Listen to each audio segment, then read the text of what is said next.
de la joie, évidemment, de revenir sur l'île qui m'a vu grandir, puisque je l'ai quittée après le baccalauréat, comme beaucoup d'autres jeunes à ce moment-là. Et puis aussi, finalement, une forme de fierté à se dire qu'on va aussi accompagner des grandes politiques nationales ici, en Guadeloupe.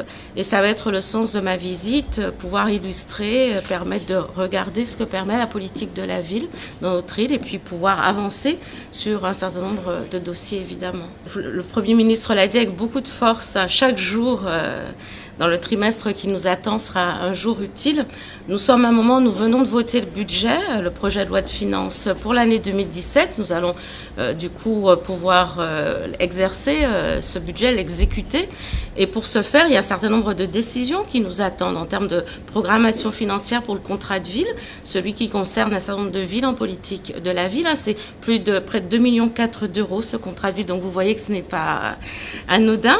Et puis c'est aussi regarder comment le programme de renouvellement urbain avance, progresse, puisqu'il est en fin d'achèvement, l'ANRU 1, et il y a un nouveau programme qui doit être aussi expliqué, conforté, donc vous voyez que ce sont encore des mois très utiles. En tout cas, pouvoir redire ensemble comment on va travailler. Par exemple, je suis accompagnée d'Olivier Klein, qui est le maire de Clichy-sous-Bois, président du Conseil national des villes, parce que, voilà, quelques mois, le président de la République a annoncé 1 milliard d'euros pour le renouvellement urbain supplémentaire, qui s'ajoute aux 5 milliards d'euros qu'il y avait déjà, pour les équipements publics et notamment pour les écoles. Et Olivier Klein en charge une mission et pour pouvoir recenser les besoins qu'ont les écoles en quartier politique de la ville, parce que c'est l'essentiel, c'est là où se construit le pacte républicain.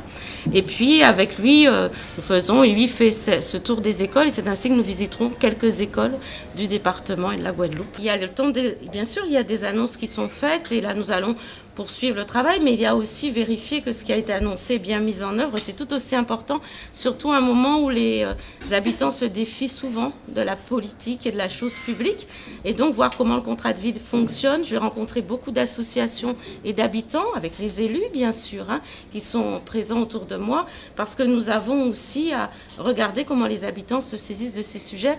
Donc, la démocratie participative est au cœur de la politique de la ville. Nous allons pouvoir bientôt installer des conseils citoyens. Ce sont des premières, il y en a près de 1000 aujourd'hui qui existent. Nous allons bientôt les installer en Guadeloupe aussi. C'est important que les citoyens se saisissent de l'action publique. Je pense que ceux qui sont les acteurs voient, les effets existent. Après, il faut pouvoir le relier à un contrat de ville. Là même que je suis en charge d'un certain nombre de mesures liées aux questions d'égalité et de citoyenneté, qui sont en train de se déployer sur tout le territoire national et donc bien entendu en Guadeloupe. Et il faut pouvoir expliquer ce qui est en train de se passer, évidemment. Mais c'est l'action toujours de tout membre du gouvernement et des élus en général.